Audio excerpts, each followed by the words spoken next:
Hey there, everyone. Welcome back to Empowered Educator. And this week, I'm so excited for our episode because it's a big one. This topic this week is going to be one of those topics where I can guarantee if you put this into practice, you will see results. This is just one of those things.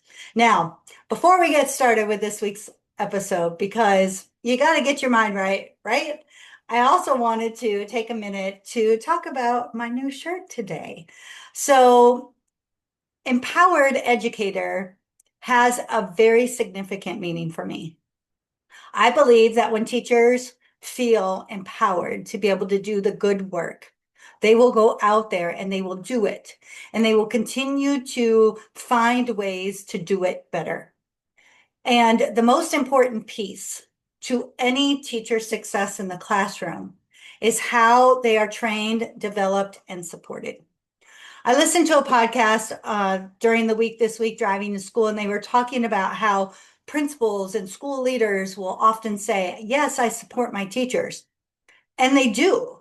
In their minds, they believe that what they're doing is actually supporting the teachers. And in some ways, it is. But I truly believe the real support for teachers is when we support them in their learning, when we support them in being able to take risks and try things that they've learned.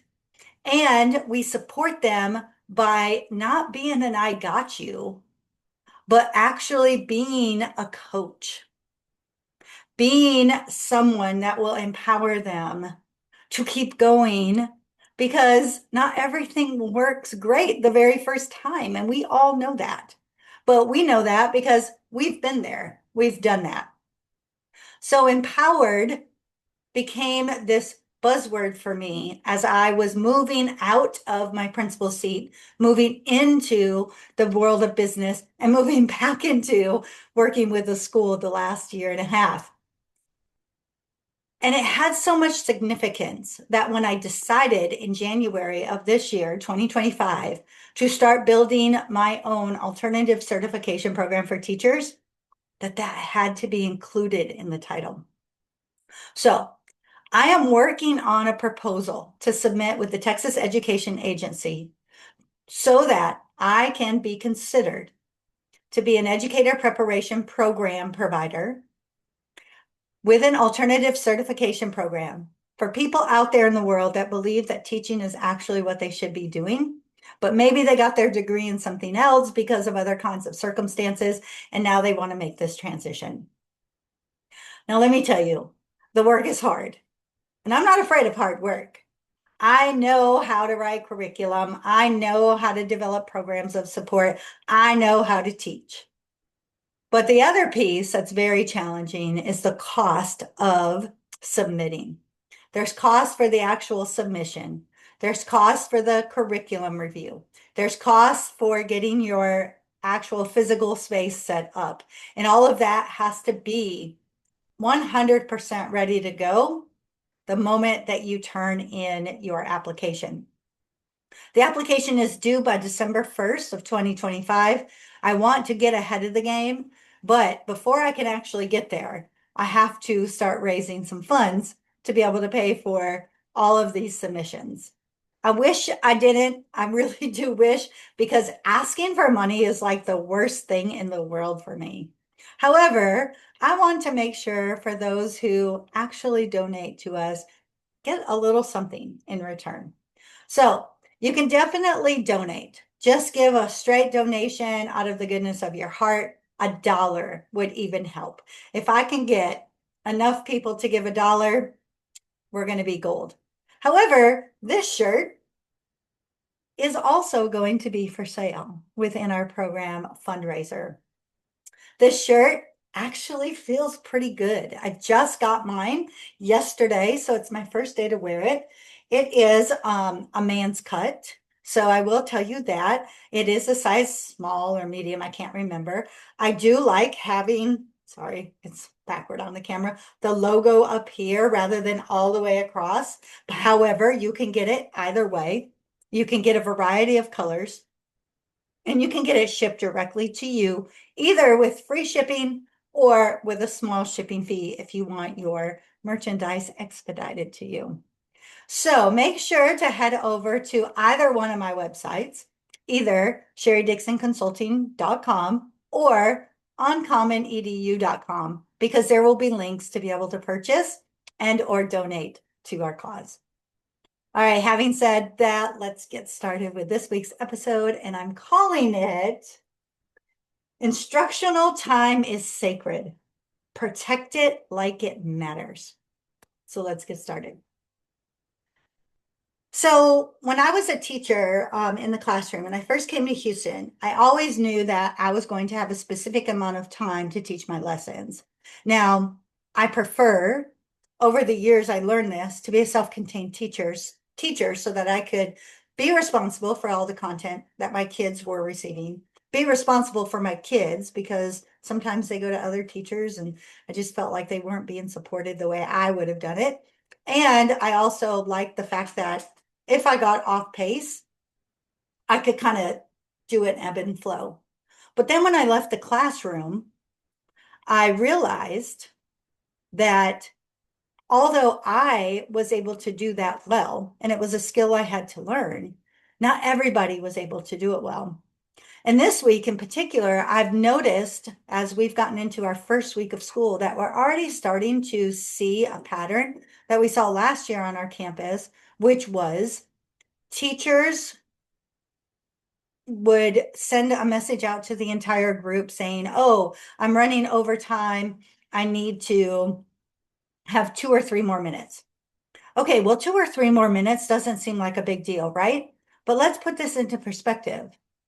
If you are not a self-contained teacher and you are responsible for specific subjects and you have a partner or another teacher that is responsible for other subjects, 2 to 3 minutes actually translates into 6 to 9 minutes, 3 times the amount of time, because you're over 2 to 3 minutes. Now you've got to get your kids ready to transition to the next class.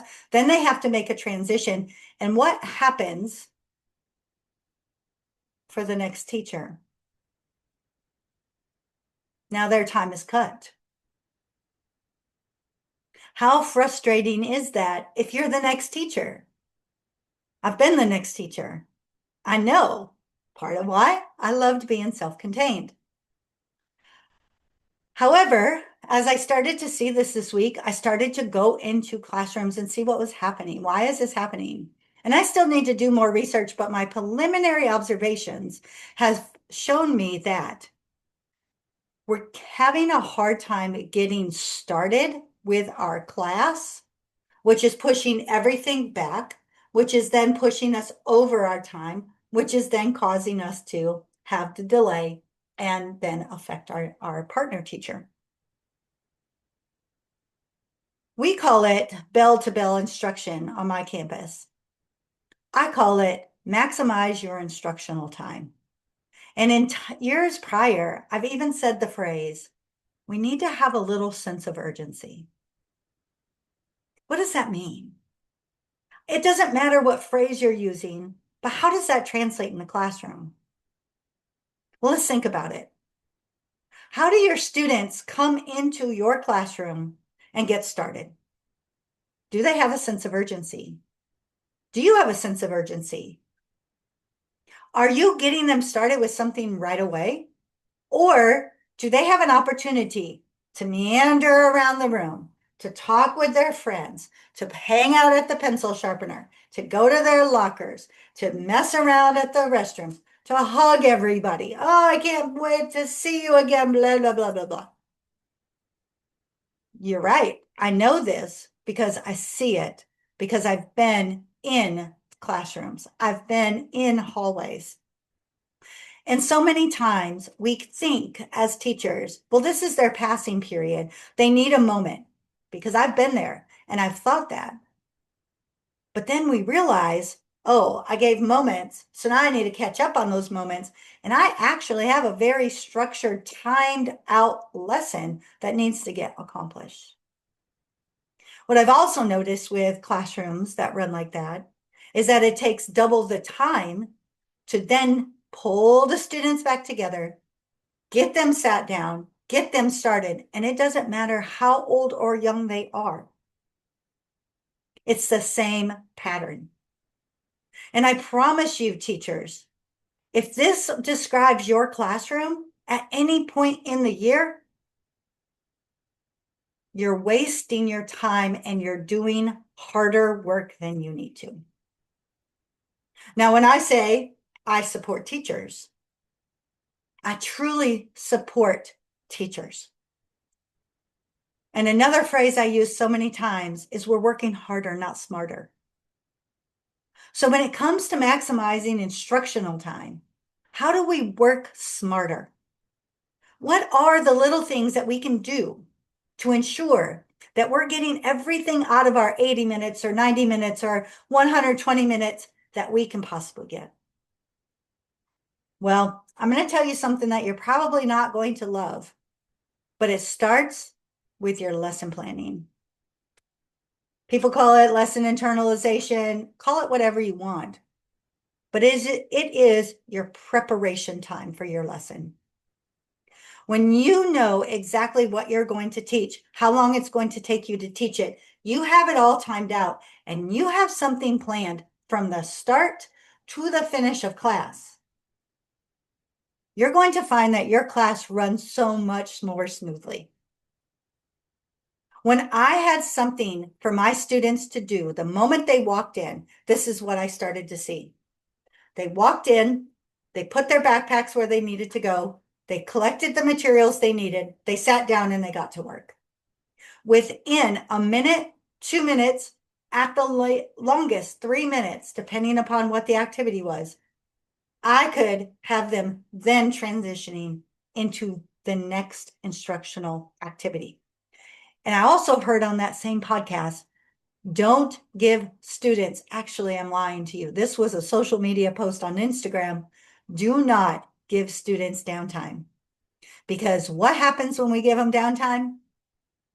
They take full advantage of it and they play. You know it. I know it. We all know it. But it takes that lesson preparation, the real good lesson preparation on the front end, to ensure that we're going to run smoothly on the back end. And then here's why I love this, because it's such a simple process. Plan it, do it. Simple. Use your watch, use your timer, use your clock, whatever it is, plan it, follow the plan, and do the work. I can tell you one thing.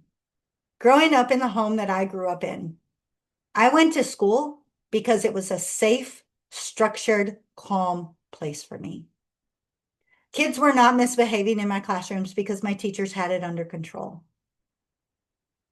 I knew it was going to be predictable. We would go to class, we would start class, we would do the work, we would end class, we would go to lunch, etc., etc., etc. How many people are out there like Sherry Dixon that craves that structure? I'm willing to guess 85% of your students need the structure based on some kind of underlying reason. And the thing is, and this is going to be the second hardest thing you're going to hear today, we're responsible for that. When you sign that teacher contract, you accept that first position, however your school or district handles it, that's what you're getting paid for.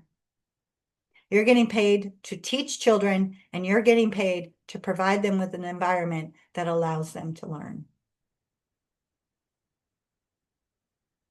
So a challenge for you this week is to go and review the work that you are doing. If you're not yet back, because some districts are just getting started back or will be starting in the next couple weeks, you're going to be writing your preliminary lessons. It's a perfect time to review it. And if you're back, review how this week went. Really take the time and reflect on it and see, are you planning for bell-to-bell instruction? Do you and your students have a sense of urgency? And are you maximizing instructional time?